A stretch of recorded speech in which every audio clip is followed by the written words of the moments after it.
EVTN News, um, your source for Catholic information. And I have some interesting stories for you today. So we will get right to it. Cardinal Roach. He said that, well, I'll read the clip here. Speaking on BBC Radio for a program aired on March 19th, Cardinal Roach defended the restrictions on the Latin Mass. Roach said the theology of the Church has changed, whereas before the priest represented at a distance all the people, they were channeled through this person who alone was celebrating the Mass. Now, though, Roach stated that it is not only the priest who celebrates the liturgy, but those who are baptized with him, and that is an enormous statement to make. So the theology has changed, and for once, I agree with Roach. The theology has changed in the Novus Ordo Rite. He changed it. So, what do you guys think about that? Theology has changed. Yeah, it sure has. Staying at the Vatican, the Secretariat of State, what is it called? The Sostutio. Okay, an assistant of the Secretariat of State, or well, I don't know. Is he the Secretary of State? Archbishop Edgar Peña Parra appeared as a witness before the Vatican City Court on Friday, telling judges that he had ordered unsanctioned electronic spying on the phone of the director of the Vatican Bank, which had rejected a loan application from Peña Parra's office. Admitting that he ordered electronic monitoring of the Vatican Bank, or IOR, director Gianfranco Mammi, Mammi, both in Vatican City and in Italy without a court order, raises questions about the operation of the rule of law at the highest levels of the Curia and accountability among Vatican law enforcement personnel. So, Vatican Bank spying, is it illegal spying? Most likely. And that's just what's been going on in the Vatican Bank. There's been extensive criminal activity in the Vatican Bank for quite a while. If you look, John Paul I, how did he die? Some people think it's poisoning.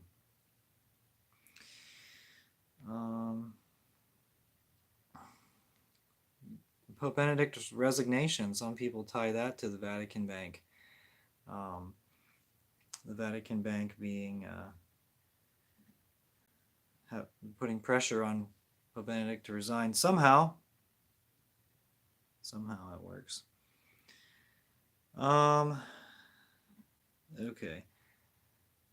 So the next story here is French Catholics who have attended traditional Latin masses outside of a closed chapel for more than 2 years will now be offered regular Sunday masses using the 1962 missal in a local chapel. The Diocese of Versailles announced March 16th that Bishop Luc Crepy, C-R-E-P-Y, had approved a proposal for the masses to take place in the Franciscan chapel in Saint-Germain-en-Laye, a town in the west suburbs of Paris, beginning on March 19th. The diocese said it believed that with this agreement, the conditions are met for the cessation of the celebration of Mass outdoors in front of the Saint Germain Hospital Chapel. Yeah, it was a hospital chapel. Masses outside the chapel began in 2020, a year before Pope Francis issued his crackdown on Latin Masses. Local Catholics took the step of organizing the outdoor masses after they were reportedly told they did not constitute a, quote, stable group, as defined by Benedict's 2007 Apostolic Letters Summorum Pontificum, which lifted restrictions of the Latin Mass, and they were told that no chapel was available. The masses were held on the chapel steps with the congregation kneeling on the ground below, at times in cold and rain. Following talks between the group's representatives and diocesan officials, a meeting with Bishop Crepy, who has led the diocese since 2021, took place last December. And they finally got their own chapel, which is crazy because there's been consistent crackdowns on the Latin Mass. But they were annoying enough to the bishop. It's sort of like that Bible story of the woman who continues to knock on the door of one of the judges or whatever, and continues to nag him. Really, I think the moral of the parable from the Gospels, is that continue to pray. God's not gonna, God won't be nagged by our prayers, but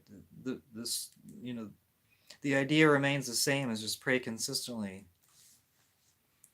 But also nag your bishop. Continue to nag your bishop. Let him know you're not going away, and the Latin Mass isn't going away. We'll see that coming up here in a little bit. A draft of the new Mayan rite of Mass obtained by LifeSite News confirmed the Mayan rite of Mass, the Pachamama rite, as some of you would know. And some of you are familiar with the idea. This confirms the introduction of Mayan elements into the Catholic liturgy that would appear idolatrous and increase lay leadership. So these are details of the Mayan rite. I think it was last week, about the idea. And now, the document, which is entitled Adaptations to the Ordinary of the Mass among the Indigenous Peoples of the Diocese of San Cristobal de las Casas, Chiapas, was dated April 2023. It's 31 pages long, and it explains in detail every change that is to be made to the ordinary rite of Mass of the Roman Missal. It also proposes specific changes to the rubrics of the ordinary Mass, so probably the Novus Ordo, of the ordinary Mass. A commission of nearly 20 people, 2 bishops, many priests, and some women, prepared this document. Great. Were the women bishops? Oh, wait.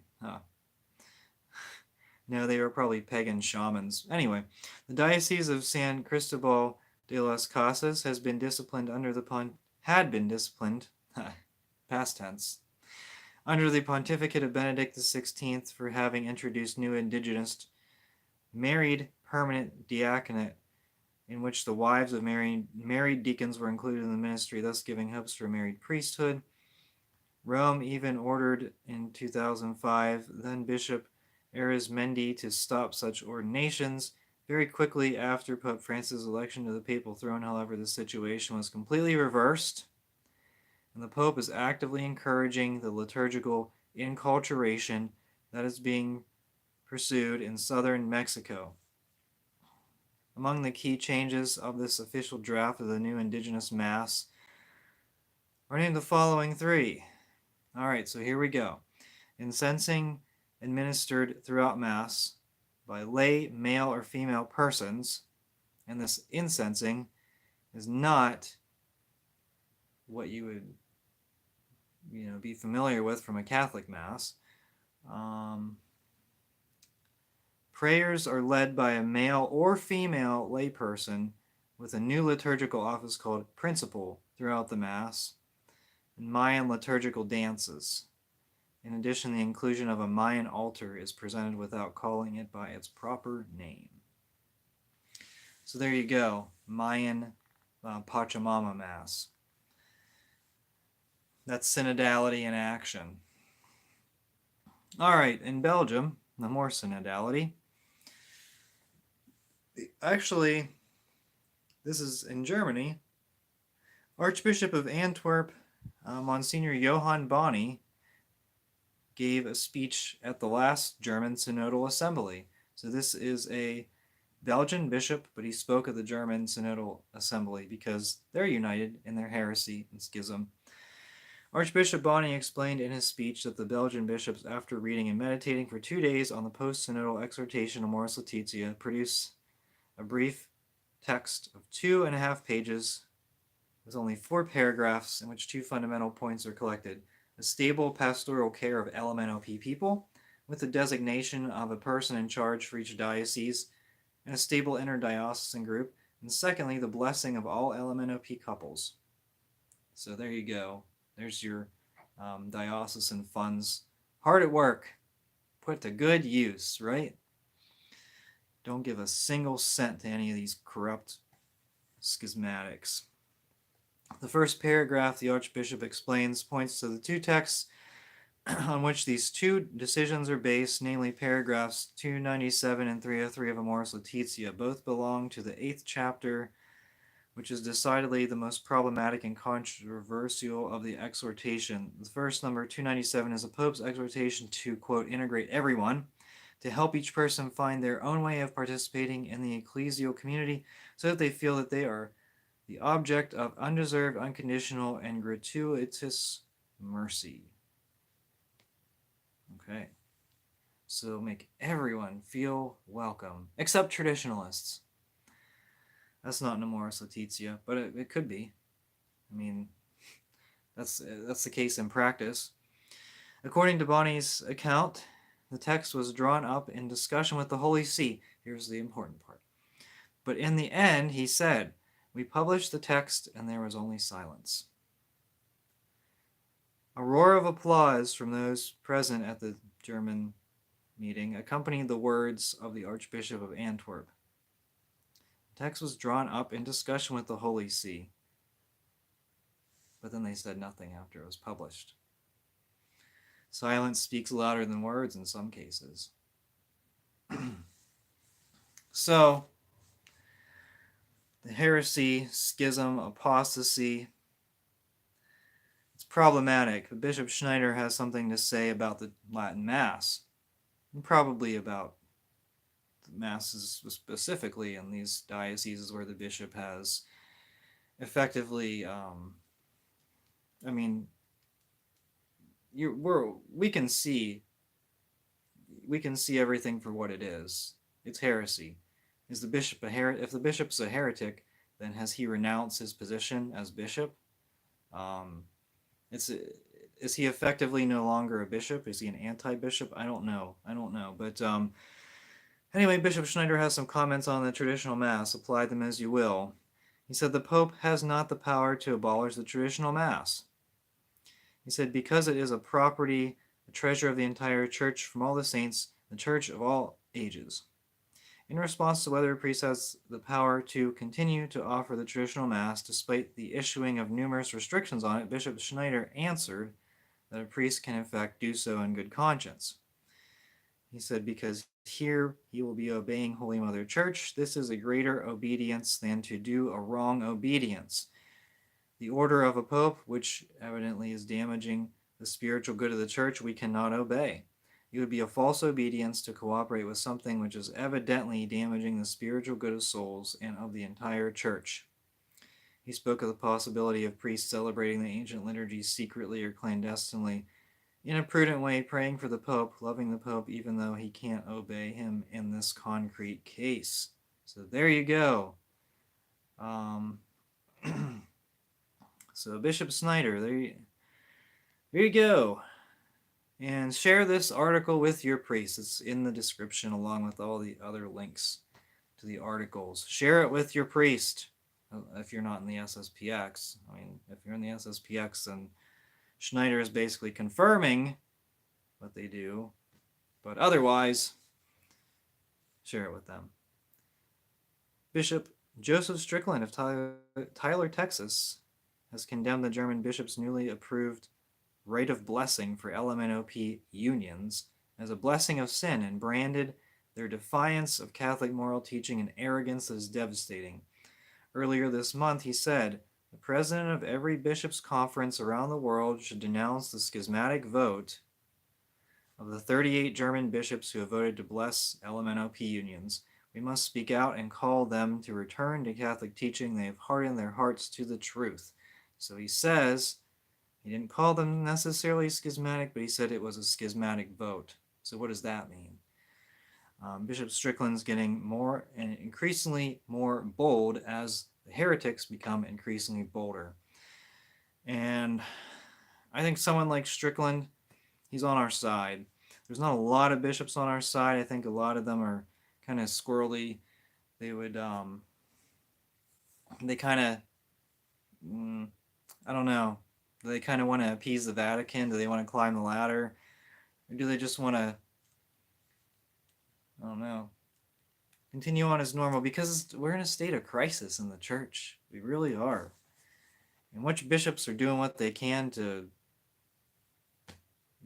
evangelize or defend the faith. Defend the faith against the people inside the church. Which bishops are doing that? And I think Strickland is.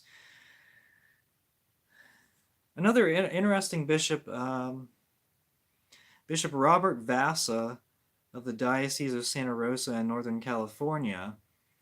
I don't know much about him, but there is a conference called, it's beginning on Pentecost.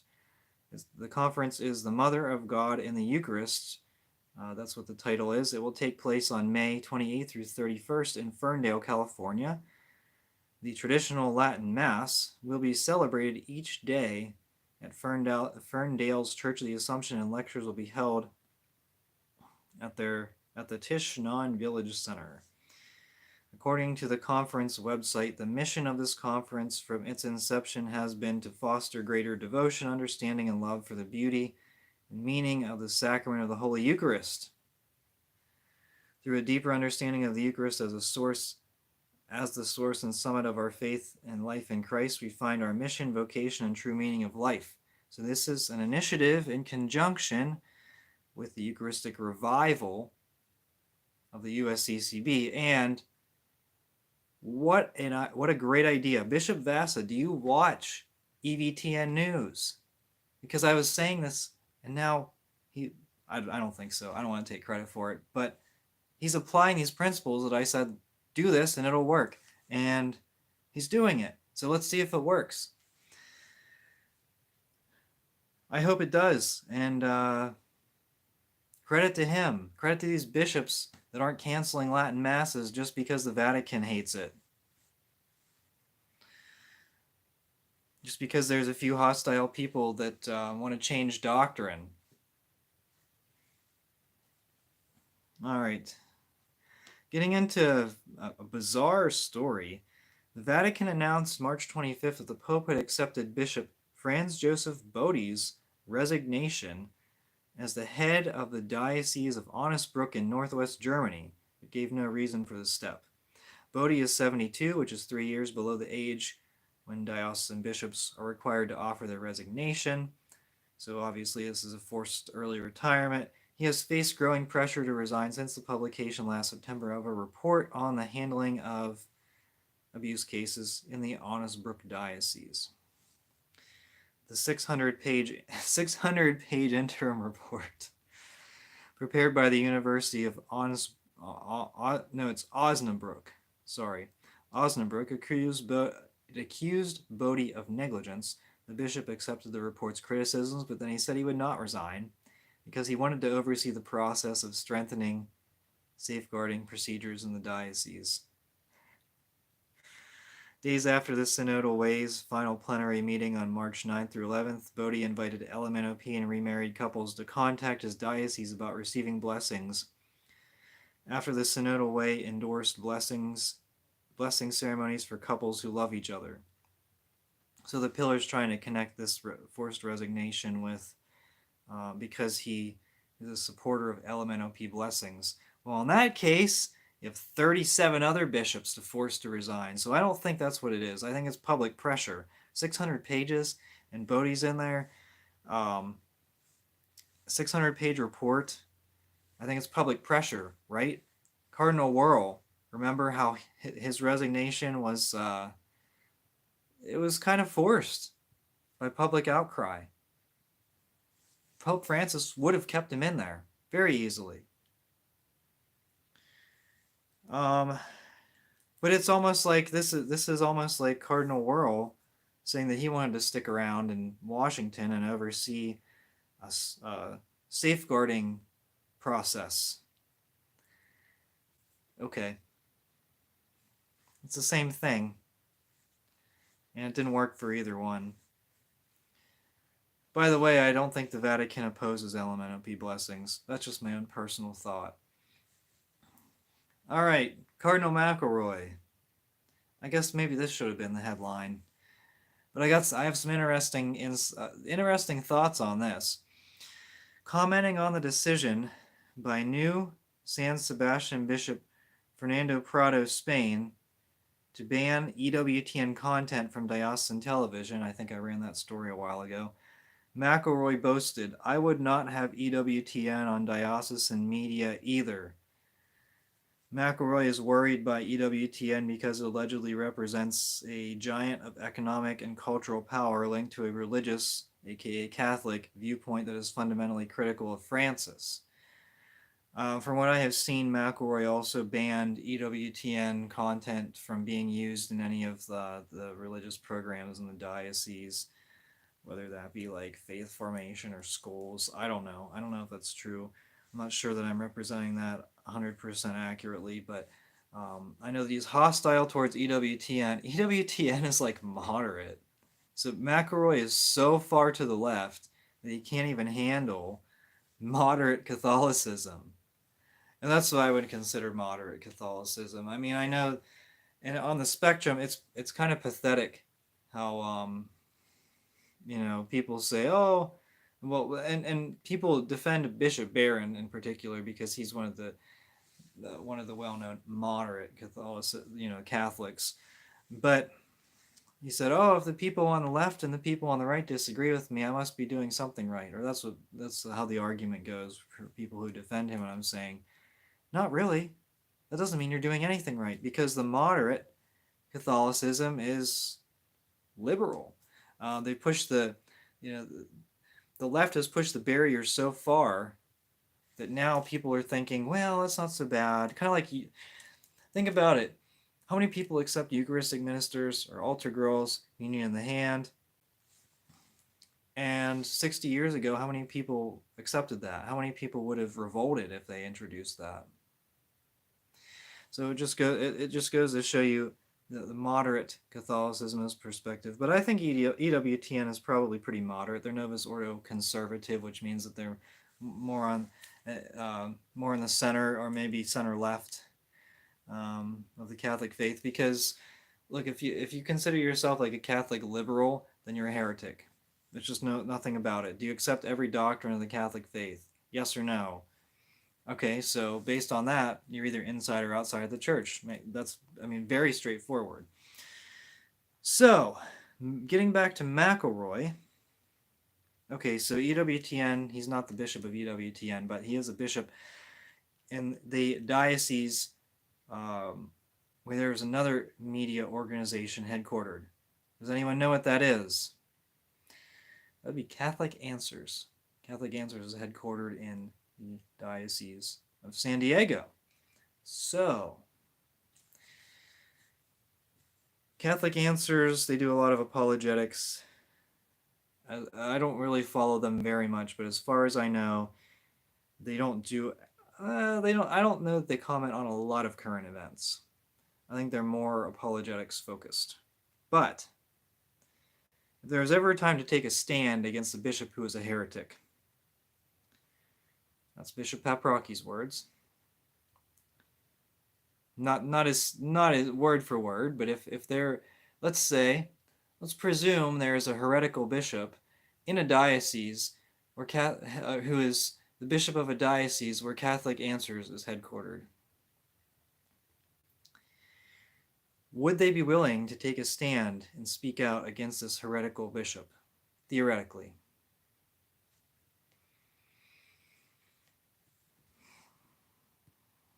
What is the answer?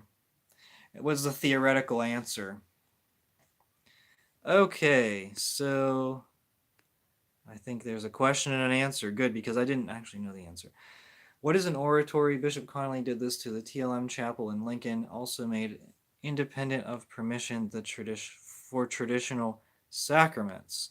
Oratory as, thank you, Adrian, for answering. Oratory as an oration or to teach the truth. My favorite oratory is the Oratory of St. Francis of Sales in St. Louis, Institute of Christ the King. Cardinal Burke called the most beautiful church in North America. Wow. I don't live super close to St. Louis, but I may have to check that out then, because there's some really nice churches. We have a lot of really ugly ones in America, but there are some nice ones too. I mean, not as nice as like Europe. I mean, Ireland has like, I think Ireland has some nice churches. Maybe my friend Patty could tell us, but Ireland has some churches that, well, they have mostly nice churches, but no one goes to Mass. Okay, theology is never supposed to change, but like Francis said, the two Masses are different faiths. I'm in MN, that's Minnesota, right?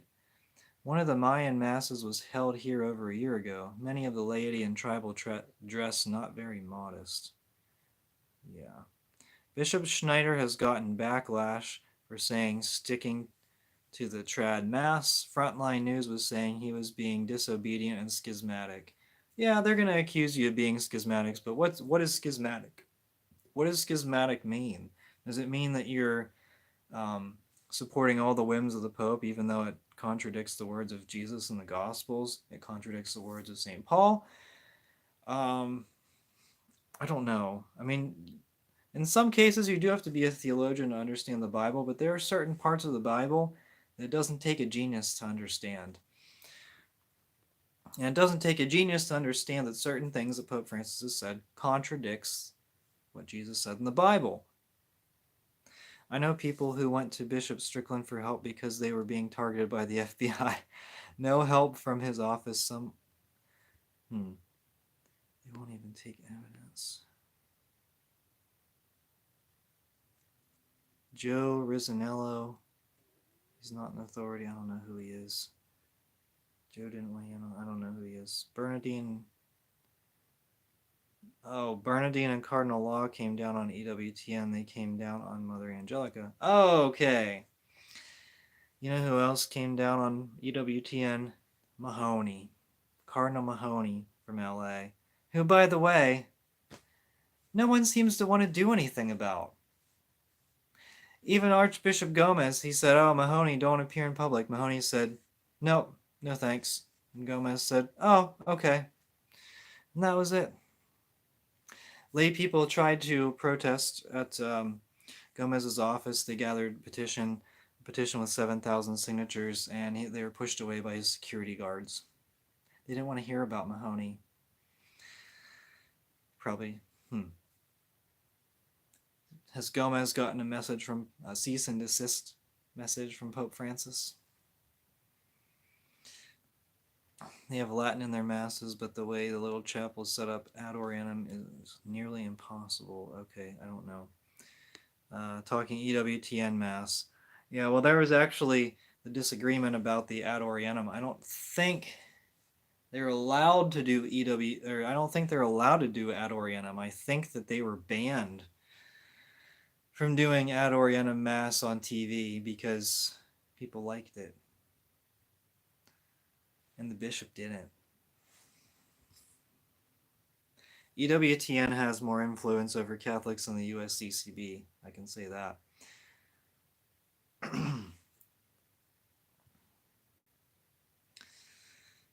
What do you think?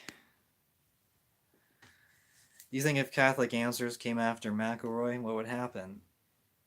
Even if they just implied that he was preaching heresy. I don't know. I don't follow Catholic Answers. I think they have a pretty decent following, though. That'd be pretty neat. Some of them, it seems like they have some good ideas. Who's the guy? Trent Horn? Is that his name? I think he had some interesting takes on... Was it the virus that he had some interesting takes on? Some good takes? I know it was on something. He had some really good takes. Of course, sometimes, I don't know. And people say that Jimmy Akin just blindly defends Pope Francis. I don't know if that's true. I don't know, because I don't follow it. I follow the SSPX podcasts, which are really good, and they're starting an apologetics series. The first one was belief in God. Like, does God exist? And I'm actually listening through it a second time because I listened to it in the car and I don't get the full story. But the SSPX has plenty of material on their website if you're looking for just really good videos or podcasts to listen to. So anyway, this has been EVTN News, and that's it for today. Thank you so much for watching. Until next time, we are the lady. Oh wait, no, I don't want to end it yet. Next Monday has been supposedly the rumored Latin Mass crackdown. So there hasn't really been many rumors swirling around about that recently. And in fact, a lot of people think that it might not happen. But if it does happen, it could be next Monday. So when I come on this channel and do EVTN News on Monday, then we'll probably see what happens. We'll probably see if anything did happen. If it didn't, good. I hope nothing happens, but if it does, you need to encourage your priest to join the SSPX. The reason it would be Monday of Holy Week is because it's more the date of April 3rd. Of course, the devil, like Pope Francis picks feast days to, crack down on Catholicism. So that's just the way the spirit of the new Pentecost works. Not the Holy Spirit, but a spirit. But isn't it fitting? Wouldn't it be fitting that they would try to destroy the Mass on Monday of Holy Week? And I would say they would give no one any warning. They would give no one any warning. Does that make sense? Yes. There would be no warning. So they would say, no Old Rite Holy Week. Even though it's a Bernini Holy Week in a lot of parishes. It's the 62 is what people consider Bernini Holy Week. My priest is FSSP. They will not give in 11 new deacons just ordained. That means 11 new priests in 2024. Well, let's hope. Let's hope they'll stand up to these unjust and ridiculous restrictions. Which, by the way, I know 2 of the deacons in the FSSP, so I'm really excited for them. There is the live stream video on YouTube available to watch the ordination ceremony, and I really wish them the best. They're great guys, and I